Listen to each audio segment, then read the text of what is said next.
Hi, hello ಎಲ್ಲರಿಗೂ ನಮಸ್ಕಾರ. Welcome to ಸಮೃದ್ಧಿ ಅಡುಗೆ ಮನೆ ಚಾನಲ್. ಇವತ್ತು ಸ್ಪೈಸಿ ಆಗಿರುವಂತಹ ಎಗ್ ಕರಿನ ಮಾಡಿದ್ದೀವಿ. ತುಂಬಾನೇ ಚೆನ್ನಾಗಿದೆ. ಹಾಗೆ ಚಪಾತಿ, ಬಿಸಿ ಅನ್ನಕ್ಕಂತೂ ತುಂಬಾನೇ ಚೆನ್ನಾಗಿರುತ್ತೆ ಅಂತಾನೆ ಹೇಳ್ಬೋದು. ಸೊ ಇವಾಗ ಹೇಗ್ ಮಾಡಿದ್ವಿ ಅಂತ ನೋಡೋದ್ಕಿಂತ ಮುಂಚೆ ಇನ್ನು ನಮ್ಮ ಚಾನಲ್ ಯಾರೆಲ್ಲ ಸಬ್ಸ್ಕ್ರೈಬ್ ಮಾಡ್ಕೊಂಡಿಲ್ಲ ಪ್ಲೀಸ್ ಸಬ್ಸ್ಕ್ರೈಬ್ ಮಾಡ್ಕೊಳ್ಳಿ. ಹಾಗೆ ನಿಮ್ಮ ರೈಟ್ ಸೈಡ್ ಇರುವಂತಹ ಬೆಲ್ ಐಕಾನ್ ಮೇಲೆ ಕ್ಲಿಕ್ ಮಾಡಿ. ಇವಾಗ ವಿಡಿಯೋನ ಸ್ಟಾರ್ಟ್ ಮಾಡೋಣ. ಇವಾಗ 2 ಸ್ಪೂನ್ ಎಣ್ಣೆ ಹಾಕೊಳ್ಳೋಣ. ಎಣ್ಣೆ ಕಾಯ್ದ ನಂತರ ಇದಕ್ಕೆ ಅರ್ಧ ಸ್ಪೂನ್ ಅಚ್ಚ ಖಾರದ ಪುಡಿ, 1/4 ಚಮಚದಷ್ಟು ಅರಿಶಿನ, 1/4 ಚಮಚದಷ್ಟು ಉಪ್ಪು ಇಷ್ಟನ್ನು ಎಣ್ಣೆಯಲ್ಲಿ ಸೇರಿಸ್ಕೊಂಡು ಚೆನ್ನಾಗಿ ಮಿಕ್ಸ್ ಮಾಡ್ಕೊಳ್ಳೋಣ. ಚೆನ್ನಾಗಿ ಮಿಕ್ಸ್ ಮಾಡ್ಕೊಂಡ ನಂತರ ನಾನಿಲ್ಲಿ ಎಗ್ ಕರಿ ಮಾಡ್ಕೊಳ್ಳೋದಕ್ಕೆ 6 ಮೊಟ್ಟೆನ ಬೇಯಿಸಿ ತಗೊಂಡಿದ್ದೀನಿ. ಹಾಗೆ ಮೊಟ್ಟೆ ಮೇಲೆ ಒಂದೊಂದು ಲೈನ್ ಕೂಡ ಹಾಕೊಂಡಿದ್ದೀನಿ. ಸೊ ನೋಡ್ತಾ ಇದೀರಲ್ವಾ, ಈ ತರ ಮೊಟ್ಟೆ ಮೇಲೆ ಲೈನ್ಗಳು ಹಾಕೊಂಡ್ರೆ ಚೆನ್ನಾಗಿ ಉಪ್ಪು ಖಾರ ಹಿಡಿಯುತ್ತೆ ಅಂತ ಹೇಳಿ ಇವಾಗ ಫ್ರೈ ಮಾಡ್ಕೊಳ್ಳೋಣ ಮೊಟ್ಟೆನ. ಮೊಟ್ಟೆನ ಚೆನ್ನಾಗಿ ಫ್ರೈ ಮಾಡ್ಕೊಳ್ಳಿ. ಫ್ರೈ ಆದ ನಂತರ ಸ್ವಲ್ಪ ಕಲರ್ ಕೂಡ ಚೇಂಜ್ ಆಗುತ್ತೆ. ಸೊ ಇವಾಗ ಪರ್ಫೆಕ್ಟ್ ಆಗಿ ಮೊಟ್ಟೆ ಫ್ರೈ ಆಗಿದೆ. ಇವಾಗ ಒಂದು ಪ್ಲೇಟಿಗೆ ಎತ್ತಿಟ್ಕೊಳ್ಳೋಣ ಸೈಡಿಗೆ. ಇವಾಗ ಉಳಿದಿರೋಂತಹ ಎಣ್ಣೆಗೆನೆ 2 ಪೀಸ್ ಚಕ್ಕೆ, 2, 3 ಲವಂಗ, ಹಾಗೆ 2 ಪಲಾವ್ ಎಲೆನ ಹಾಕೊಂಡು ನಂತರ ಇದಕ್ಕೆ ಒಂದು ಅರ್ಧ ಸ್ಪೂನ್ ಆಗುವಷ್ಟು ಜೀರಿಗೆನ ಕೂಡ ಹಾಕೊಳ್ತಾ ಇದ್ದೀನಿ.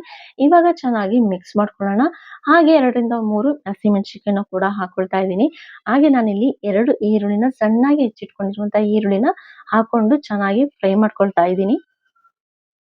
ಈರುಳ್ಳಿನ ಎಷ್ಟು ಸಾಧ್ಯ ಆಗುತ್ತೋ ಅಷ್ಟು ಸಣ್ಣಗೆ ಹೆಚ್ಕೊಳ್ಳಿ. ಯಾಕೆಂದ್ರೆ ಚೆನ್ನಾಗಿ ಫ್ರೈ ಆಗುತ್ತೆ ಕೂಡ. ಇವಾಗ ಚೆನ್ನಾಗಿ ಫ್ರೈ ಆಗಿದೆ. ಇವಾಗ 1 ಸ್ಪೂನ್ ಶುಂಠಿ ಬೆಳ್ಳುಳ್ಳಿ ಪೇಸ್ಟ್‌ನ ಹಾಕೊಂಡು ಮತ್ತೆ ಚೆನ್ನಾಗಿ ಫ್ರೈ ಮಾಡ್ಕೊಳ್ಳೋಣ. ಶುಂಠಿ ಬೆಳ್ಳುಳ್ಳಿ ಪೇಸ್ಟ್ ಹಾಕಿರೋದ್ರಿಂದ ಸ್ವಲ್ಪ ಹಸಿ ಸ್ಮೆಲ್ ಅನ್ನೋದಿರುತ್ತೆ.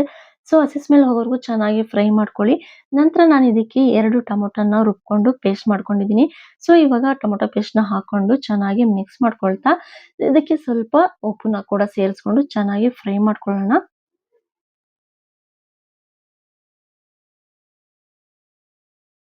ಉಪ್ಪನ್ನ ಹಾಕೊಂಡ ನಂತರ ಚೆನ್ನಾಗಿ ಮಿಕ್ಸ್ ಮಾಡ್ಕೊಂಡು ಇವಾಗ ಸ್ಪೈಸಸ್ಸಿಗೆ ನಾನಿಲ್ಲಿ 1 ಸ್ಪೂನ್ ಧನಿಯಾ ಪುಡಿ, 1 ಸ್ಪೂನ್ ಅಚ್ಚ ಖಾರದ ಪುಡಿ, ಹಾಗೆ ಅರ್ಧ ಸ್ಪೂನ್ ಎಂಟಿ ಅವರ ಚಿಲ್ಲಿ ಪೌಡರ್ ತಗೊಂಡಿದ್ದೀನಿ. ಹಾಗೆ ಅರ್ಧ ಸ್ಪೂನ್ ಗರಂ ಮಸಾಲ ಇಷ್ಟನ್ನು ಹಾಕೊಂಡು ಚೆನ್ನಾಗಿ ಫಸ್ಟ್ ಮಿಕ್ಸ್ ಮಾಡ್ಕೊಂಡ ನಂತರ ಇದಕ್ಕೆ ಒಂದು ಅರ್ಧ ಲೋಟದಷ್ಟು ನೀರನ್ನು ಕೂಡ ಸೇರಿಸ್ಕೊಂಡು ಚೆನ್ನಾಗಿ ಫಸ್ಟ್ ಮಿಕ್ಸ್ ಮಾಡ್ಕೊಳ್ತಾ ಬರೋಣ.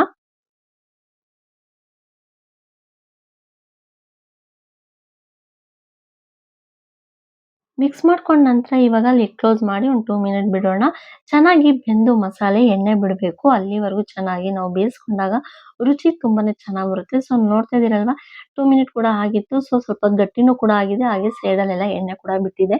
ಇವಾಗ ನಾವು ಫಸ್ಟ್‌ನೇ ಎಗ್‌ನ ಫ್ರೈ ಮಾಡಿ ಇಟ್ಕೊಂಡಿದ್ವಲ್ವಾ, ಇವಾಗ ಹಾಕೊಂಡು ಚೆನ್ನಾಗಿ ಮಿಕ್ಸ್ ಮಾಡ್ಕೊಳ್ಳೋಣ.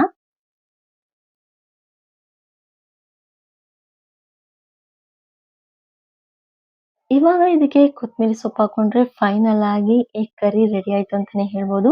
ಕೊತ್ತಂಬರಿ ಸೊಪ್ಪನ್ನ ಹಾಕೊಂಡು ಒಂದ್ಸಲ ಚೆನ್ನಾಗಿ ಮಿಕ್ಸ್ ಮಾಡ್ಕೊಂಡ್ರೆ ಪರ್ಫೆಕ್ಟ್ ಆಗಿ ಎಗ್ ಕರಿ ರೆಡಿ ಆಯ್ತು. ನಾನು ಇದಕ್ಕೆ ಚಪಾತಿ ಮಾಡ್ಕೊಂಡಿದ್ದೆ. ಹಾಗೆ ಬಿಸಿ ಅನ್ನಕ್ಕೂ ತುಂಬಾನೇ ಚೆನ್ನಾಗಿತ್ತು. ನೀವು ರೊಟ್ಟಿಗೂ ಕೂಡ ಬೇಕಾದ್ರೂ ಮಾಡ್ಕೋಬಹುದು. ಈಸಿಯಾಗಿ ಮನೇಲೇನೆ ಸಂಡೇಗಾಗಿ ಇಲ್ಲ ಯಾವಾಗ್ಲಾದ್ರೂ ನಾನ್ ವೆಜ್ ತಿನ್ನೋ ಬದಲು ಈ ತರ ಮಾಡ್ಕೊಂಡ್ರೆ ತುಂಬಾನೇ ಚೆನ್ನಾಗಿರುತ್ತೆ ಎಗ್ ಕರಿ. ತುಂಬಾನೇ ಇಷ್ಟ ಆಯ್ತು ಅಂತಾನೆ ಹೇಳ್ಬೋದು ಈ ರೆಸಿಪಿ. ನಿಮ್ಗೂ ಕೂಡ ಈ ರೆಸಿಪಿ ಇಷ್ಟ ಆಗಿದ್ರೆ ನೀವು ಮಾಡ್ಬೇಕಾಗಿರೋದಿಷ್ಟೇ, ನಮ್ಮ ಸಮೃದ್ಧಿ ಅಡುಗೆ ಮನೆ ಚಾನೆಲ್‌ನ ಸಬ್ಸ್ಕ್ರೈಬ್ ಮಾಡ್ಕೊಳ್ಳಿ. ಹಾಗೆ ನೋಟಿಫಿಕೇಷನ್‌ಗೆ ಬೆಲ್ ಐಕಾನ್ ಮೇಲೆ ಕ್ಲಿಕ್ ಮಾಡಿ. ಇದರಿಂದ ನಮ್ಮ ವಿಡಿಯೋಸ್‌ಗಳು ನಿಮಗೆ ಬೇಗ ರೀಚ್ ಆಗುತ್ತೆ ಕೂಡ. ಹಾಗೆ ನೀವೇ ಮೊದಲು ಕೂಡ ನೋಡ್ಬೋದು. ಇಷ್ಟ ಆಗಿದ್ರೆ ನಿಮ್ಮ ಫ್ರೆಂಡ್ಸ್‌ಗಳು ಕೂಡ ಈ ವಿಡಿಯೋನ ತಪ್ಪದೆ ಶೇರ್ ಮಾಡಿ. ಸೊ ನೋಡ್ತಾ ಇದ್ದೀರಲ್ವಾ, ಫೈನಲ್ ಆಗಿ ಎಗ್ ಕರಿ ಯಾವ ರೀತಿ ಕಾಣಿಸ್ತಿದೆ ಅಂತ ಹೇಳಿ. ನನಗಂತೂ ತುಂಬಾನೇ ಇಷ್ಟ ಆಯ್ತು. ಟೇಸ್ಟ್ ಕೂಡ ಅಷ್ಟೇ ಚೆನ್ನಾಗಿತ್ತು ಎಗ್ ಕರಿ. ನೀವು ಒಂದ್ಸಲ ಟ್ರೈ ಮಾಡಿ ಹೇಗ್ ಬಂದಿದೆ ಅಂತ ನಿಮ್ ಕಮೆಂಟ್ ಮೂಲಕ ನಮಗೂ ಕೂಡ ತಿಳಿಸಿ. ಇಷ್ಟ ಆಗಿದ್ರೆ ನಿಮ್ಮ ಫ್ರೆಂಡ್ಸ್‌ಗಳಿಗೂ ಕೂಡ ಈ ವಿಡಿಯೋನ ತಪ್ಪದೆ ಶೇರ್ ಮಾಡಿ. Thank you.